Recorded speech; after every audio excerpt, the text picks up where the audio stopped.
आपका स्वागत है हमारे वाईओ यूट्यूब चैनल रिलैक्स माइंड में। दोस्तों, इस ब्रह्मांड में सिर्फ वही होता है जो ईश्वर चाहता है, जो ईश्वर की मर्जी होती है वही होता है। मनुष्य के जीवन में जो भी घटनाएं घटती हैं, जो कुछ भी उसके जीवन में अच्छा और बुरा होता है, वे सब विधाता द्वारा पहले से ही लिखा हुआ होता है और भाग्य में जो लिखा है उसे कोई नहीं टाल सकता है। विधाता ने यदि आपके जीवन में सुख लिख दिया है तो आपको कोई दुख नहीं दे सकता। यदि उसने आपके जीवन में दुख लिखा है तो आपका चाहे जितना भी करीबी कोई हो, आपके दुख को बांट नहीं सकता है। मित्रों, जिस तरह से अंतरात्मा के दर्द को कोई नहीं समझ सकता, इसी तरह से आपके उस दर्द को कोई नहीं बांट सकता जो विधाता ने लिखा है। चाहे राजा हो, महाराजा हो, कितना भी बड़ा पावरफुल हो, कितना भी बड़ा ताकतवर हो, अपने बेटे के हाथों में खींची हुई रेखाओं को बदल नहीं सकता। दोस्तों, भाग्य ने राजा हरिश्चंद्र को राजा से फकीर बना दिया था। भगवान श्री कृष्ण के परम मित्र थे सुदामा, लेकिन सुदामा के भाग्य में गरीबी लिखी थी। सुदामा को भी एक एक दाने के लिए दर दर भटकना पड़ा था। माता सीता को भी अनेक दुख भोगने पड़े। मित्रों, आज की कथा आप लोगों को रोने के लिए मजबूर कर देगी, जिसे सुनने के बाद आप लोगों के आंखों में आंसू आ जाएंगे और आप लोग सोचने पर मजबूर हो जाएंगे कि इतनी दर्द भरी कहानी है। नमस्कार दोस्तों, आप सभी लोगों से निवेदन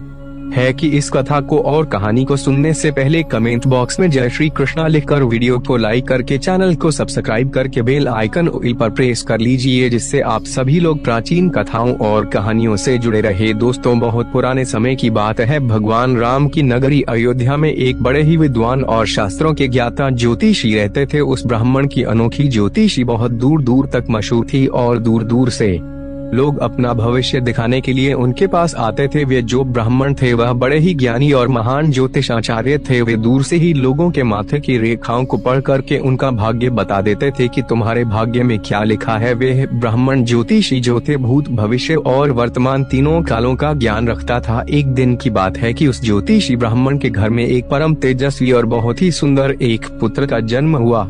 ब्राह्मण और उसकी पत्नी उस बालक को बड़े प्यार से पालन पोषण करने लगे और उसका नामकरण कर दिया। उसका नाम रोशन लाल रख दिया। धीरे धीरे समय बीता गया और वह बच्चा बड़ा होता गया। उसकी जब 7 साल की आयु हो गई तो एक दिन रोशन लाल ने देखा कि उसके पिता के सामने औरत और आदमी बहुत से लोग बैठे हुए हैं और कुछ लोग लाइन लगाकर खड़े हुए हैं। उसके पिता बारी बारी से सभी का भाग्य देख रहे हैं। लोगों को भूत, भविष्य और वर्तमान के बारे में बड़े ही अच्छे ढंग से उसके पिता बता रहे हैं। जब रोशन लाल ने यह सब देखा तो उसे अपना भी भाग्य दिखाने की जागरूकता उसके मन में पैदा हो गई और इसी उत्सुकता के कारण वह अपने पिता के पास जाता है और कहता है कि हे पिताश्री, आप सभी लोगों का भाग्य देखते हैं और सबके भाग्य में क्या लिखा है यह भी उनको बताते हैं। आज आप मेरा भी भाग्य देख लीजिए और मुझे भी बताइए कि मेरे भाग्य में क्या लिखा है। अपने बेटे रोशन लाल की बात को सुन करके ब्राह्मण जी कहने लगे कि हे पुत्र, अभी तुम बहुत छोटे हो, अभी तुम्हारी भाग्य दिखाने की अवस्था नहीं हुई है। जब तुम्हारी अवस्था थोड़ी और हो जाएगी तब मैं तुम्हारा भाग्य अवश्य देखूंगा और फिर मैं तुम्हारे भाग्य के बारे में तुमको सब कुछ बताऊंगा कि तुम्हारे भाग्य में क्या लिखा है और तुम आगे क्या हासिल कर सकते हो। जब वह बात रोशन लाल अपने पिता के ऐसे वचन को सुनता है तो उसके मन में थोड़ा सा दुख होता है। धीरे धीरे समय बीता गया। एक दिन वह ब्राह्मण अपने ही विचारों में खोया हुआ बैठा था। तभी क्या होता है कि वह जो बालक रोशन लाल था, वह ब्राह्मण का पुत्र खेलते खेलते उसके पास पहुंच गया और अपने पिता से अपना भाग्य देखने की जिद करने लगा। ब्राह्मण जी ने कहा, ठीक है, मैं तुम्हारा भाग्य देखता हूँ, मेरे सामने आकर के तुम बैठ जाओ। इस तरह से उस ब्राह्मण ने अपने पुत्र से कहा और उसका पुत्र उसके सामने आकर के दोनों पैरों की टहनी तोड़कर दोनों हाथ फैलाकर बैठ जाता है। फिर ब्राह्मण जी अपने दोनों हाथों की मुट्ठी बांधकर और आंखों को बंद करके अपने पुत्र का भाग्य देखने लगते हैं। फिर उस ज्योतिषी ब्राह्मण ने अपने ग्रंथ को खोला, फिर अपने पुत्र के मस्तक को देखा। जब उसने गणना की तो उस ज्योतिषी ब्राह्मण ने देखा कि मेरे पुत्र का विवाह एक नीच कुल और नीच जाति की कन्या के साथ होना लिखा है। जब उसने यह देखा तो ज्योतिषी ब्राह्मण सोचने लगा कि यह क्या होगा, मैं जाति से उच्च कुल का ब्राह्मण हूँ और मेरे पुत्र का विवाह यदि नीच कुल में मछुआ से हुआ, यदि ऐसा हो गया तो मैं कहीं का नहीं रहूंगा। इस तरह से मैं किसी को मुंह दिखाने के काबिल भी नहीं रहूंगा। फिर वह कहता है, नहीं, मैं ऐसा कात भी नहीं होने दूंगा। जब मैं भाग्य देख सकता हूँ तो मैं भाग्य को बदल भी सकता। जब उस ज्योतिषी ब्राह्मण ने कुछ और गहराई से उस ग्रंथ को देखा और उसकी गणना की तो उसको पता चला कि गंगा के किनारे 30 कोस दूर पर एक मछुआरे का परिवार रहता है और उस परिवार में अब तक 5 लड़कियों का जन्म हो चुका है और जो मछुआरे की 5वीं कन्या है उसकी आयु मात्र अभी 9 माह की है और उसका नाम उस मछुआरे ने सुंदरी रखा है। मेरे बेटे का विवाह उसी लड़की से होगा, ऐसा मेरे पुत्र के भाग्य में लिखा है। उस ज्योतिषी ब्राह्मण ने सोचा, मैं अपने पुत्र के भाग्य को जरूर बदलूंगा, मैं इसमें समर्थ भी हूँ और जब मैंने अपने पुत्र के भाग को देख ही लिया है तो मैं इसे बदल भी सकता हूँ। फिर ब्राह्मण अपने मन में विचार करता है, मैं आज देखता हूँ कि भाग्य बड़ा है या मैं बड़ा। फिर वह ज्योतिषी ब्राह्मण विधाता के लिखे विधान को बदलने के लिए चल देता है और चलते चलते उसी मछुआरे के पास पहुँच जाता है जहाँ उसका घर था। उस मछुआ ने जब देखा कि अयोध्या के एक महान ज्योतिषी ब्राह्मण उसके दरवाजे पर खड़े हैं तो उस मछुआरे ने उस ज्योतिषी ब्राह्मण को बड़े ही आदर सत्कार के साथ अपने घर के अंदर ले गया और कहा कि मुझ जैसे गरीब की कुटिया में आप पधारे हैं, यह तो हमारे लिए बड़े सौभाग्य की बात है। ज्योतिषी ब्राह्मण ने मछुआरे की बात सुनी और कहने लगा कि हे मछुआरे, मैं किसी उद्देश्य से तुम्हारे पास आया हूँ। मैं तुमसे यह जानना चाहता हूँ कि क्या 9 महीने पहले तुम्हारे घर में किसी कन्या का जन्म हुआ है। फिर उस मछुआरे ने कहा कि हाँ ब्राह्मण देव, आज से 9 महीने पहले हमारे घर में एक पुत्री का जन्म हुआ है। फिर आगे वह ब्राह्मण कहता है, तुमने उस पुत्री का नाम सुंदरी रखा है। इतने में मछुआरा कहने लगा कि महाराज, आपने सत्य कहा, मैंने अपनी पुत्री का नाम सुंदरी रखा है क्योंकि उसके चेहरे का जो तेज है वे चंद्रमा के समान सुंदर है। इतनी रूपवती कन्या है कि आसपास उसके जैसी सुंदरता किसी में नहीं है, इसीलिए मैंने उस कन्या का नाम सुंदरी रखा है। मछुआरे की बात को सुन के वे ब्राह्मण कहने लगा कि देख मछुआरे, मैं तो त्रिकालदर्शी हूँ, मैं तो इस रास्ते से जा रहा था तो मैंने देखा कि तुम्हारे घर में बड़ा घोर संकट आने वाला है। जो यह तुम्हारी सबसे छोटी पुत्री सुंदरी है, जब तक तुम्हारे घर में यह रहेगी तब तक तुम्हें पुत्र की प्राप्ति नहीं हो सकती। अगर घर में तुम पुत्र खेलता हुआ देखना चाहते हो तो तुम्हें अपनी छोटी पुत्री को अपने घर से दूर भगाना होगा। तभी मछुआरे की पत्नी उस कन्या को गोद में लेकर पहुंचाती है और उसकी पत्नी भी बातों को सुनने लगती है। ज्योतिषी ब्राह्मण की ऐसी बात को सुन के वह मछुआरा कहने लगा कि महाराज, अभी तो यह नवजात बालिका है, इसकी आयु भी अभी 9 माह की है, मैं इसे ऐसी हालत में कहाँ छोड़ सकता हूँ। फिर उस ज्योतिषी ब्राह्मण ने कहा कि देख मछुआरे, इसमें मैं तुम्हारी सत्ता भी कर सकता हूँ, मेरी कोई पुत्री नहीं है। तुम एक काम करो, तुम अपनी इस कन्या को मुझको दे दो, मैं इसका पालन पोषण तुमसे भी अधिक अच्छी तरह से करूंगा और जब यह बड़ी हो जाएगी तो मैं अच्छा सा कोई घर ढूंढ करके इसके लायक बर ढूंढ करके इसका विवाह कर दूंगा। मित्रों, वे मछुआरा पुत्र की लालसा में अपनी पत्नी से बात करके उस नवजात पुत्री को उस ज्योतिषी ब्राह्मण को दे देता है। ऐसा जब होता है तो वे ब्राह्मण मन ही मन बड़ा प्रसन्न होता है और उस छोटी की कन्या को लेकर के वे वहाँ से चल देता है। चलते चलते ज्योतिषी ब्राह्मण सोचने लगता है कि अगर मैं इस कन्या का गला दबा करके यदि मैं इसे मार देता हूँ तो मासूम बच्ची को मारने का मुझे पाप लगेगा। उस कन्या से छुटकारा पाने के लिए वह ज्योतिषी एक बुढ़िया के घर पास पहुँचता है और कहता है, माता, आपके पास कोई छोटा सा बक्सा है तो मुझे दे दो। फिर वे औरत उस ब्राह्मण को देख करके उसे एक छोटा सा बक्सा लाकर दे देती है। फिर उस बक्से में उस नवजात कन्या को वे रख करके उसे माँ गंगा के जल में प्रवाहित कर देता है और सोचने लगता है कि यह बक्सा कुछ देर के बाद जल में डूब जाएगा, इस तरह से मेरा पीछा भी छूट जाएगा, ना रहेगा बांस और ना बजेगी बांसुरी। दोस्तों, परंतु दुनिया में ऐसा कोई व्यक्ति है जो किसी के भाग्य को बदल सकता है, क्योंकि उस लड़की के भाग्य में अभी जीना लिखा था। इसी कारण से वह बक्सा गंगा के जल में नहीं डूबता है और माँ गंगा उसे बहाते बहाते एक गाँव के किनारे पर लगा देती है। उधर उस गाँव का एक पंडित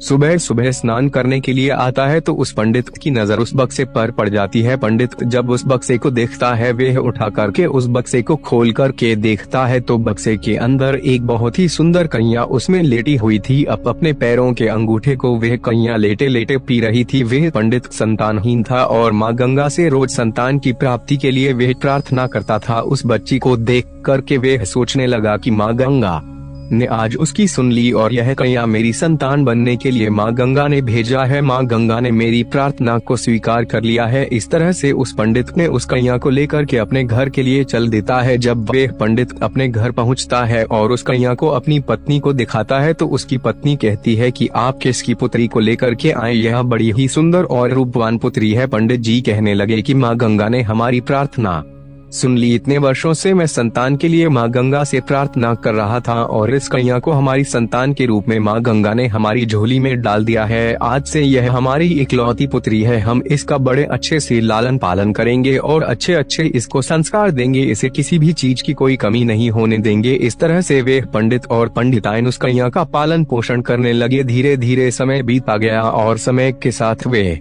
कन्या बढ़ती गई। जैसे जैसे वह लड़की बढ़ी वैसे वैसे उसकी सुंदरता बढ़ती गई। वह इतनी सुंदर हो गई कि उसके सामने इंद्र की अप्सराएं फीकी पड़ने लगी थी। जब वह लड़की थोड़ी और बड़ी हुई तो एक दिन पंडिताइन अपने अपने पति से कहने लगी कि सुनते हो जी, हमारी बेटियां थोड़ी बड़ी होने लगी है, अब इसके विवाह की उम्र हो चली है, इसलिए कोई अच्छा सा वर ढूंढ करके अपनी बेटी की शादी कर देना चाहिए। पत्नी की बात को सुन करके वे पंडित जी अपनी इकलौती पुत्री के लिए वर ढूंढने के लिए अपने घर से निकल जाते हैं। जब आसपास कोई योग्य वर नहीं मिलता तो पंडित जी अपनी पुत्री के वर की तलाश करते करते वे अयोध्या नगरी में पहुंच जाते हैं। जब वहां के लोगों से मिलते हैं तो पूछते हैं कि कोई ऐसा ब्राह्मण परिवार है जिसका कोई पुत्र विवाह योग्य हो। तो वहां के लोग उस ब्राह्मण को उसी ज्योतिषी ब्राह्मण के बारे में बताते हैं कि वह बड़ा ही संस्कारी परिवार है और उन्हीं के पास एक इकलौता पुत्र है जो बड़ा ही सुंदर है, उसकी विवाह की उम्र भी हो गई है। पंडित जी, अगर आपकी बात उन ज्योतिषी महाराज से बन जाए तो आपकी पुत्री का भाग्य ही बदल जाएगा और वह बड़ी सुखी रहेगी। इस तरह से लोग की बात को सुन करके वे जो पंडित जी थे वे बहुत खुश हो जाते हैं और उस ज्योतिषी ब्राह्मण के घर की ओर चल देते हैं। जब उसके घर पहुंचे थी पंडित जी को जब उस ज्योतिषी ने देखा तो बड़े ही आदर सत्कार के साथ पंडित जी को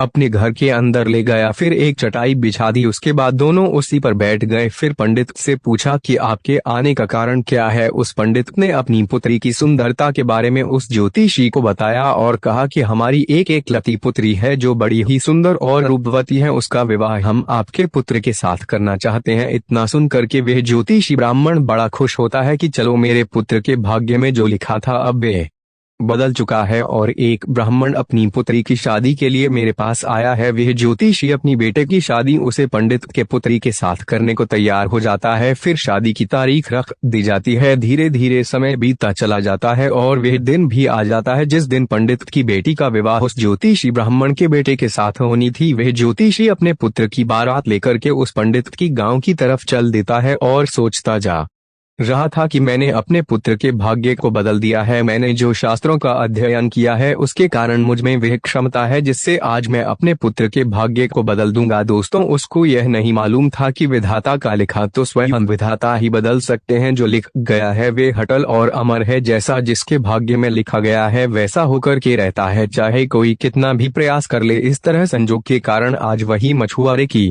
कन्या पंडित की पुत्री बनकर के उस ज्योतिषी ब्राह्मण के बेटे के साथ विवाह करने के लिए तैयार हो रही थी, जिसे उस ज्योतिषी ब्राह्मण ने पानी में बहा दिया था। उस मछुआरे की कन्या का ज्योतिषी के बेटे के साथ विवाह हो जाता है और वे कन्या ज्योतिषी के घर में आ जाती है। ज्योतिषी ब्राह्मण का पुत्र सुंदर सी पत्नी को पाकर के बड़ा प्रसन्न होता है। पंडित जी की जो पुत्री थी सुंदर सा पति पाकर के वह भी बहुत प्रसन्न होती है और इधर ज्योतिषी ब्राह्मण इस बात से प्रसन्न था कि मैंने अपने पुत्र के भाग्य को बदल दिया है। एक दिन की बात है कि किसी कार्य से उस ज्योतिषी ब्राह्मण के पुत्र को अयोध्या में कुछ दिनों के लिए बाहर जाना पड़ता है। उस दिन जो ज्योतिषी महाराज थे अपने ग्रंथ की गणनाओं में लगे हुए थे, तभी उनकी जो बहू थी ज्योतिषी के लिए चाय लेकर के उनके पास आती है। बहू को आते हुए देख करके ज्योतिषी अपना ग्रंथ बंद कर लेते हैं और बहू की हाथों से चाय का गिलास ले लेते हैं और आराम से चाय पीने लगते हैं। मित्रों, फिर क्या होता है, उनकी बहू बड़े उत्साह के साथ कहती है कि हे पिताजी, आप सबका भाग्य देखते हो, आज मेरा भी भाग्य देख लो और मुझे बता दो कि मेरी पहली संतान पुत्री होगी या पुत्र। ज्योतिषी ने चाय खत्म की और अपनी बहू का भाग्य देखने लगे। अपनी बहू का भाग्य देख करके तो उसे पसीने छूटने लगे। उसने देखा यह तो वही मछुआरे की बेटी है जिसे मैंने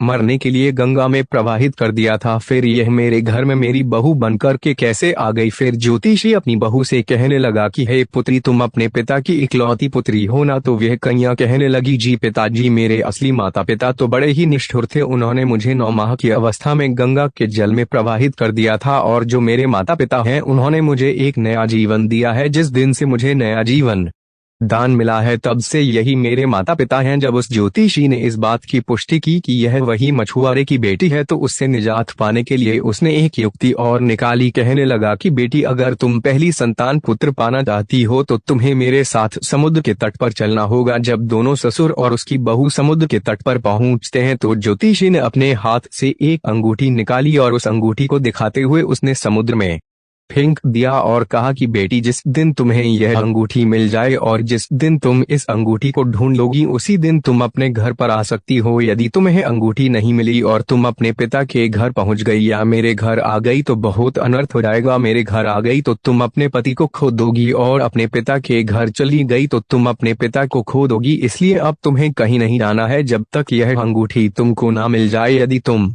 मेरे वचनों को नहीं मानोगी तो तुम्हें अवश्य ही पुत्र की प्राप्ति नहीं होगी, और यदि तुम मेरे वचनों को मानती हो तो तुम्हें पुत्र की प्राप्ति होगी और तुम्हारा भाग्य बदल जाएगा। सुंदरी से ऐसा कह करके और उसको वहीं समुद्र के किनारे छोड़ करके वह ज्योतिषी अपने घर को वापस लौट आता है। सुंदरी काफी प्रयास करती है लेकिन अंगूठी नहीं मिलती है। जब अंगूठी नहीं मिली तो वह बेचारी एक रास्ते की तरफ चल देती है, क्योंकि वह ना अपने पिता के घर जा सकती थी और ना ही अपने पति के घर जा सकती थी, क्योंकि ज्योतिषी ब्राह्मण ने उसे ऐसा पाठ पढ़ा दिया था कि तुम अपने पिता के घर गई तो पिता को खो देगी और यदि मेरे घर में आ गई तो अपने पति को खो दोगी। इस तरह से चलते चलते जब वह थोड़ी आगे बढ़ी तो सामने एक राजपूताना परिवार आता हुआ उसे दिखाई दे दिया जो अपने गाँव की तरफ जा रहा था। जब उस राजपूत परिवार ने उस लड़की को देखा तो कहने लगी, बेटी, इस सुसान जंगल में तुम कैसे घूम रही हो? यहाँ तो बहुत हिंसक जानवर रहते हैं, क्या तुम्हें डर नहीं लगता? इतना सुन करके वे सुंदरी कहने लगी कि दादी जी, मैं विपत्ति की मारी हूँ और मेरा कोई नहीं है। उस राजपूत परिवार का जो मुखिया था वह कहने लगा, बेटी, तुम चाहो तो हमारे साथ चल सकती हो। जब सुंदरी ने उसके मुंह से इन बातों को सुना तो सुंदरी उनके साथ जाने के लिए बड़ी खुशी के साथ तैयार हो गई। इस तरह से सुंदरी को अपने साथ में महल में ले गए। फिर उस राजपूत परिवार ने अपने घर में उसको खाना बनाने के लिए रख लिया। उस परिवार का जो मुखिया था उस ज्योतिषी ब्राह्मण का बड़ा ही परम मित्र था। और उधर जब ज्योतिषी का बेटा वापस घर आया और उसने अपनी पत्नी सुंदरी के बारे में पूछा तो जो ज्योतिषाचार्य थे उन्होंने झूठ मूठ की कहानी उनको बता दिया कि वह गंगा स्नान करने के लिए चली गई थी और वही डूब करके वह मर गई। जब उसके बेटे ने यह सुना तो उसे बहुत दुख हुआ। उधर राजपूत परिवार जिस गांव में निवास करता था उसी गांव का एक पंडित अपनी लड़की का रिश्ता लेकर के उसी ज्योतिषी ब्राह्मण के घर पहुंच गया। उस पंडित ने ज्योतिषी से अपनी पुत्री के विवाह के लिए प्रस्ताव रखा। ज्योतिषी उस पंडित से कहा कि हम अपने पुत्र के साथ तुम्हारी पुत्री का विवाह तो कर देंगे, लेकिन विवाह से पहले हम तुम्हारी पुत्री को पहले देखेंगे जरूर, इसके बाद ही विवाह करेंगे। क्योंकि ज्योतिषी ब्राह्मण को अभी भी डर था कि कहीं मछुआरे की वही कन्या फिर से विवाह न कर ले। पंडित इस शर्त के लिए तैयार हो गया। अब वह ज्योतिषी ब्राह्मण अपने पुत्र के लिए कन्या को देखने के लिए उसी पंडित के गांव की तरफ चल दिया। उधर जो अंगूठी उस ज्योतिषी ने समुद्र में फेंकी थी उसे एक मछली ने निगल लिया था। एक दिन किसी मछुआरे ने समुद्र में जाल डाला और वही मछली उस जाल में फंस गई। जो अंगूठी निकल गई थी मछुआरा उस पकड़ी हुई मछलियों को बेचने के लिए वहीं पहुंच गया जहां वह राजपूत परिवार रहता था। परिवार के मुखिया को मछली खाना बड़ा पसंद था, इसलिए उस राजपूत ने उस मछुआरे से कुछ मछलियों को खरीद लिया और उन मछलियों को ले जाकर के उसने सुंदरी से कहा कि बेटी, क्या तुम मेरे लिए इन मछलियों को पका दोगी? सुंदरी ने कहा कि पिताजी, मैं मछलियों को खाती तो नहीं हूँ लेकिन आपके लिए जरूर बना दूंगी। और इस प्रकार से वे मछलियां लेकर के रसोई में काटने लगी। जब उस सुंदरी ने एक मछली को काटा तो उसके पेट में वही अंगूठी मिली जो ज्योति ब्राह्मण ने समुद्र में फेंक दिया था। उस मछली के पेट से निकाल करके जमीन पर वह अंगूठी गिर गई। जब सुंदरी ने उस अंगूठी को देखा तो वह पहचान गई और उस अंगूठी को पाकर के बड़ी प्रसन्नता उसको हुई। उधर वह ज्योतिषी ब्राह्मण अपने पुत्र को लेकर के पंडित के गाँव में पहुंचा तो अपने बेटे से कहा कि बेटा, इस गाँव में हमारे एक परम मित्र रहते हैं, हम पहले उनके पास चलते हैं, इसके बाद हम उस घर में चलेंगे जब तुम्हारी दूसरी सदी करवानी है। मित्रों, फिर क्या होता है, वह ज्योतिषी ब्राह्मण अपने बेटे के साथ में उस राजपूत परिवार के घर में पहुंच जाता है। राजपूत ने जब अपने मित्र को आते हुए देखा तो वह बड़ा प्रसन्न हुआ और उनका स्वागत सत्कार किया, उन्हें अपने घर के अंदर ले गया। फिर उसने सुंदरी को आवाज दी कि बेटी, हमारे बड़े घनिष्ठ मित्र आए हैं, जरा इनके लिए